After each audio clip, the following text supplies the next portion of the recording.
اور اب total 11 year crafts پورا دن فلائٹ 571 کو ڈھونڈنے میں گزار دیتے۔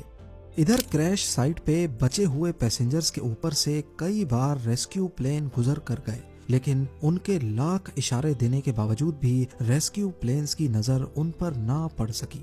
بعد میں انہیں ایک لگیج میں سے لپسٹک ملی، جس سے انہوں نے پلین کے فیوزلاج کے اوپر بڑا بڑا SOS لکھ دیا۔ لگیج بیگ سے برف پر کراس بھی بنایا، لیکن ریسکیو پلینز کی نظر پھر بھی ان پر نہیں پڑ سکی۔ ٹوٹل 8 دنوں تک سرچ آپریشن چلانے کے بعد 21 اکتوبر 1972 کو تمام پیسنجرز کو ڈیڈ ڈکلیئر کر کے سرچ آپریشن ختم کر دیا گیا۔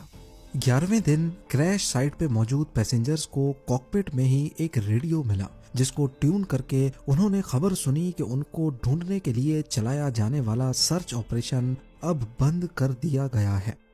جہاں وہ لوگ پہلے ہی اتنی مصیبت میں تھے، وہیں یہ خبر ان کو مزید افسوس میں ڈال گئی۔ اپنے بچنے کی جو آخری امید نظر آ رہی تھی وہ بھی ختم ہو چکی تھی۔ پہلے ہفتے میں ہی 5 اور پیسنجرز زخموں کی وجہ سے جان سے ہاتھ دھو بیٹھے۔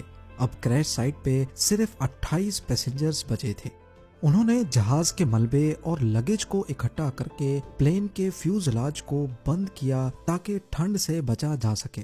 انہوں نے کاکپٹ کے پلاسٹک وائزر کو کاٹ کر اپنے لیے گلاسز بھی بنائے، جو کہ برف سے ریفلیکٹ ہونے والی لائٹ سے کچھ حد تک بچا رہے تھے۔ سیٹ کورز کو گرمائش کے لیے استعمال کیا اور سیٹ کے کشن سے سنو شوز بنا دیے۔ اس وقت تک ان کے پاس کھانے کے لیے 8 چاکلیٹ بارز، 3 جیم کے جارز، کچھ ڈرائی فروٹس اور گنی چنی پانی کی بوتلیں تھیں۔ پہلا ہفتہ تو انہوں نے بڑی مشکل سے یہ کھانا آپس میں ڈیوائیڈ کر کے کھا لیا، لیکن جب یہ تمام چیزیں بھی ختم ہو گئیں تو انہوں نے کپڑے اور کاٹن کو کھانا شروع کر دیا، جس سے وہ مزید بیمار پڑنے لگے۔ اینڈیز کے اس حصے میں ان کو انرجی کے لیے کوئی چیز دکھائی نہیں دے رہی تھی، اور اوپر سے وہ جس رچ پر کریش ہوئے تھے نہ وہاں سے اترنا پاسبل تھا اور نہ ہی اوپر کی طرف ہائیک کرنا۔ اس دوران پیسنجرز کی حالت یہ تھی کہ ان کا باڈی ویٹ 40% تک کم ہو چکا تھا۔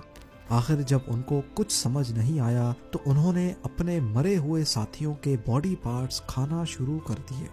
ظاہر ہے یہ فیصلہ بہت ہی مشکل تھا، لیکن بھوک پیاس اور کمزوری نے ان کو یہ قدم اٹھانے پر مجبور کر دیا تھا۔ کریش کے 17 دنوں کے بعد 29 اکتوبر کو اچانک رات کے وقت ایولانچ آیا اور اس نے فیوزلاج پر بری طرح حملہ کیا۔ برفانی تودے کی اسپیڈ اتنی تیز تھی کہ پورا فیوزلاج اندر تک برف سے بھر گیا۔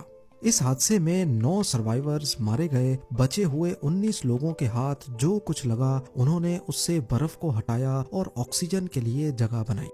دن گزرتے جا رہے تھے، سروائیورز کی حالت بد سے بدتر ہوتی جا رہی تھی۔